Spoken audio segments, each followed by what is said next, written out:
top 10 characters for the month of January 2024. And I just got to give a big shout out to everyone that came out for last month's video. It was my most liked video for the entire month. And we're going to get right into the list. And the list is in no particular order. And two of the characters on the list are more about their team and their availability for very early game players. So number one on the list for me is going to be Kestrel. Kestrel is an important character right now. Absolutely dominant in 3 game modes. We're talking Raids, Crucible, and Alliance War. That's a big deal. There's 4 important game modes in the entire game. And there's only one character off the top of my head that is good in all 4 game modes, and that's going to be the best character in the game. I wonder who that is. But Kestrel, being a vital component and character in 3 game modes. Now, Kestrel has always been one of my favorite characters ever since she came to the game. I love the pings. If an enemy with a defense down is attack the most injured enemy for monstrous damage. It's absolutely bonkers how much damage. I also really like pairing her up with Tangled Web inside of Casa Crucible. 2099 goes very early and can get a lot of defense downs. And then Kestrel, it's on. Pegasus is great in raids. They're just great. And I got super lucky. I randomly pulled the 3 diamond on Kestrel. Streamer luck, I know, but this is one of the first characters that I took to 1 diamond early because of the value that Kestrel provides. Huge fan of Kestrel. Like I said, no particular order. Next on the list is Kang the Conqueror. Now, I'm going to like Kang for a very long time. And let me just say this. Quite often in Alliance, in Cosmic Crucible, I'm using characters like Cable and Emma and sometimes Nyx Fury just to get a speed advantage. Kang is better than those characters by a long shot. And I personally think that this on offense fill speed bar for 5% for self and all allies is going to be an important feature for this character for a long time. I use Cable for this feature sometimes in Cosmic Crucible, and Cable does nothing. He just dies and dies and dies, where Kang actually does stuff. Again, Kang is very one of the important, one of the best characters and important in 2 game modes, Alliance War and Crucible. Specifically, Crucible, Kang is amazing. Now, also, I do recommend getting diamonds on Kang the Conqueror if you have access to him.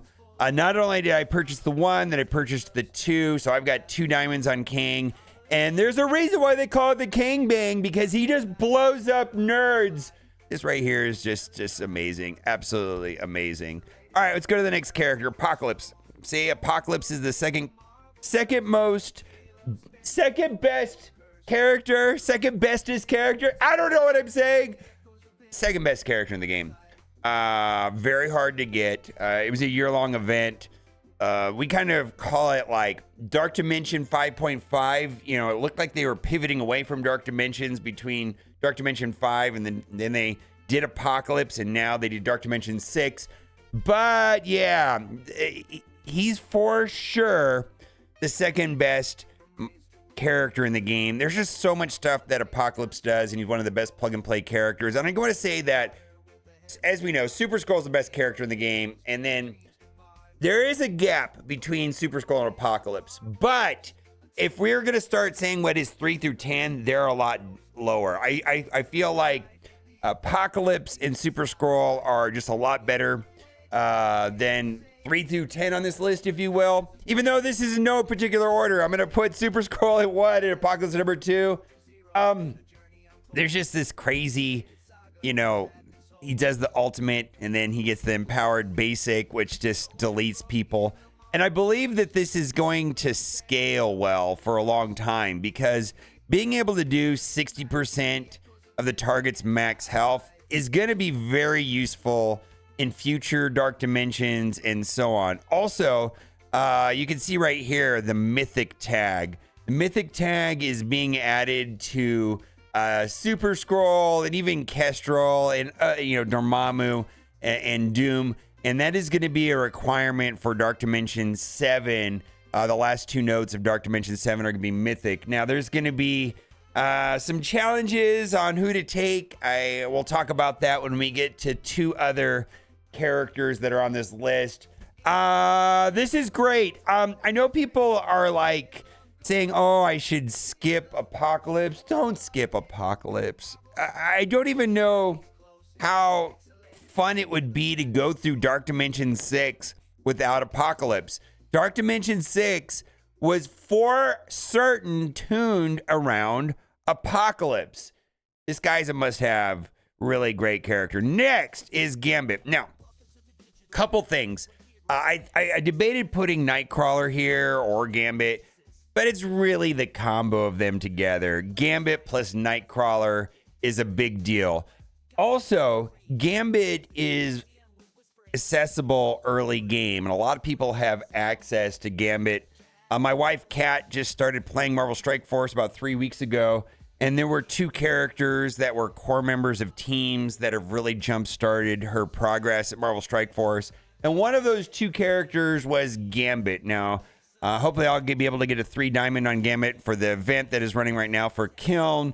But it's a function of not just Gambit, but also with Nightcrawler. So I want to say it's the duo of them together in the current meta that makes them important.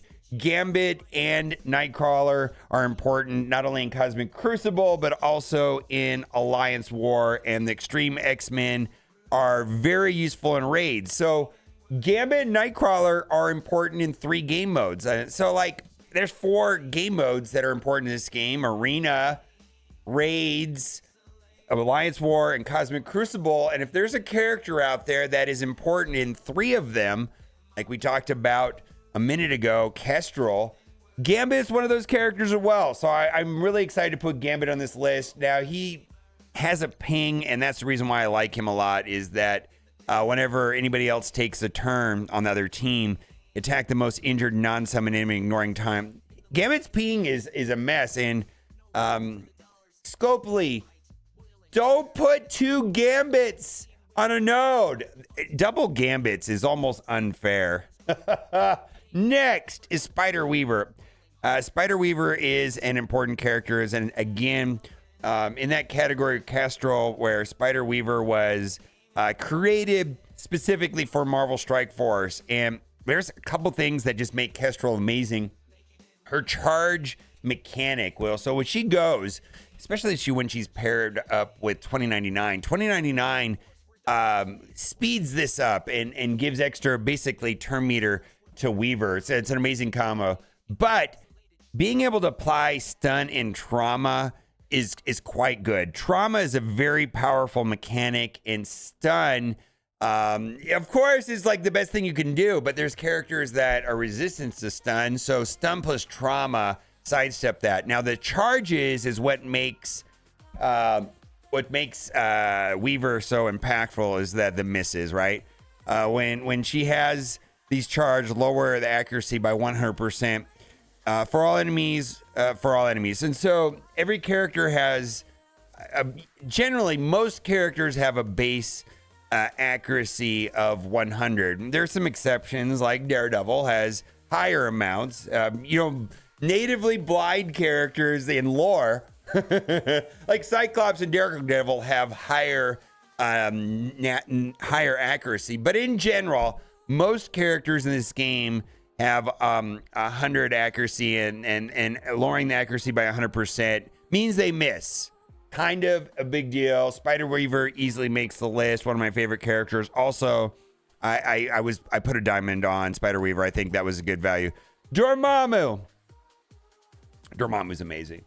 Dormammu is DD5, and yes, the main thing that makes Dormammu great and what he's known is for the revive once, and that just happens to be something that I really enjoy.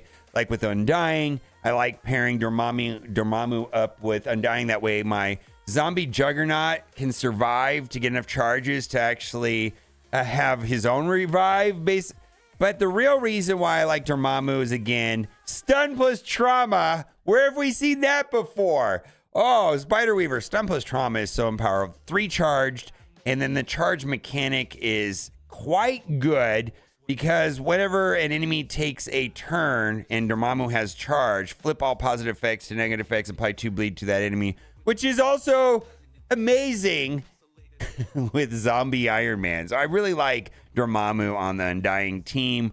Again, this is a Mythic character. Now, the problem with Mythic going forward is, I talked about that earlier in the video, is that the Mythic tag is reserved for like Dark Dimension characters, and which also is going to include Apocalypse, and it's going to be used for the last 2 nodes inside of Dark Dimension 7 to unlock Mephisto, right? That's going to be the next big bag, the next best character in the game, right? That's going to be better than Super Skrull. Yes. Problem is that Mythic characters, the logical choices are going to be to take Dormammu and Doom, but both of those characters have the same unique, and this is going to be a function of Gear Tier 19. It's probably going to be a hard decision to make. Do I want to take Dormammu or Doom? Because if you're racing into it, you're probably not going to be able to take both unless you're wailing super hard. So I just wanted to point that out, that there may not be the option to take both Dormammu and Doom into Dark Dimension 7, at least in like if you're trying to race and get through it, you know, and then you're going to have to take a sub character, which would be Ultron, which is not in the same category as Dormammu and Doom, in my opinion. We'll have to see how that plays out, but it's just something I'm thinking about. Next is Doc Ock. Now, again, this is kind of like along the same conversation of Gambit. Really, what I wanted to talk about is Doc Ock and Green Goblin. The 2 of them together are amazing, and really this is a function of Green Goblin being amazing. But the reason why I put Doc Ock in the list is that he's a legendary character, and new players can unlock Doc Ock very early in the game and not only work towards either a Sinister Six or a Superior Six team, but this is going to be one of the most efficient teams very early in the game. So, hey, like I said early in the video when I was talking about my wife Kat starting an account 3 weeks ago, she was able to unlock Doc Ock on day 5. And so probably if I would do it a proper top 10 list, like instead of putting Gambit, I would have put Nightcrawler. And instead of putting Doc Ock, I would put Green Goblin.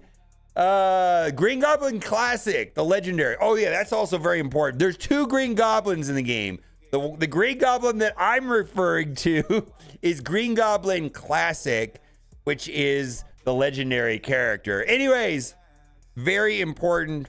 Not only in Cosmic Crucible and Alliance War. Next on the list is Black Cat. Now, Black Cat is a staple in Arena. There are some teams that take out Black Cat in Arena and using Green Goblin. I understand that, but in general, like if you don't have Super Skrull, Black Cat, and the trio characters we're going to talk about is Black Cat with Ms. Marvel, Hard Light, and Ghost Rider Johnny Reyes. So it's the best. And that trio is not only impactful inside of Arena, but Alliance War and Cosmic Crucible. 3 game modes. Very good. Not so useful in raids, but that's okay. If a character is good in even 2 out of the 4 game modes, I'm going to have some enthusiasm about them. And so without a doubt, Secret Defenders and the trio with Black Cat being the legendary. Next on the list is Super Skrull. I don't even know what to say. This is the best character in the game. It's not even close. So I just want to say there's a million things to say about Super Skrull. I haven't really seen a character as dominant in the game. I have to go back to maybe like when Ultron came out, like a million years ago. Like there was like a clean line of distinction between haves and have-nots, between like people that got Ultron early and then people that got Ultron late. It was like a big deal. Super Skrull is the same experience. Now, Ultron today is not that impactful, but I'm talking about when Ultron first came out like 4 years ago or whatever. Super Skrull, man, Cosmic Crucible sometimes is determined by who has a Super Skrull and who doesn't. And if you don't, it's an uphill battle. There was a period in Alliance War where someone could look and say, well, this alliance has 20 Super Skrulls and this alliance has 10 Super Skrulls. The 20 Super, it's that big of a deal. Arena is divided into who has Super Skrull and who doesn't have Super Skrull. And currently, Super Skrull's like without a doubt best character in the game. Now, right now, you can get 4 stars, 4 red stars on him.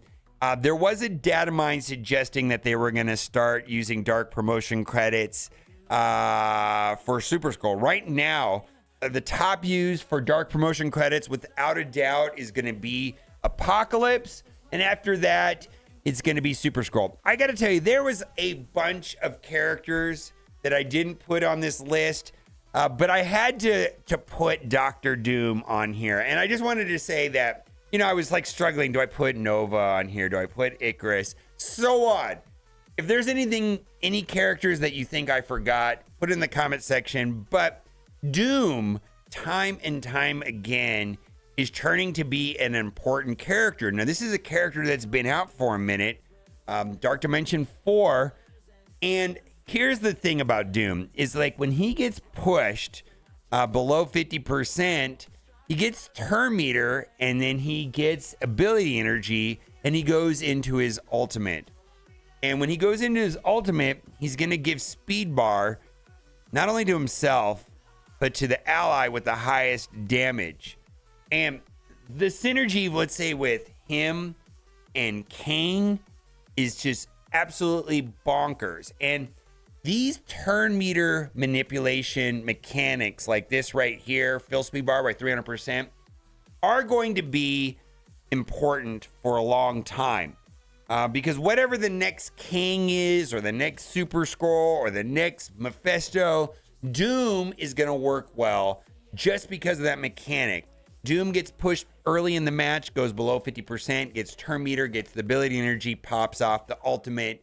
Good game. This is a thing, and Doom has proved to be better than I thought for as long as he's been out. All right, that's the end of the list. Yeah, Carnage, not quite on the list. Anything you think I forgot, put it down in the comment section. And as always, thanks for watching. Keep on gaming. Bye for now.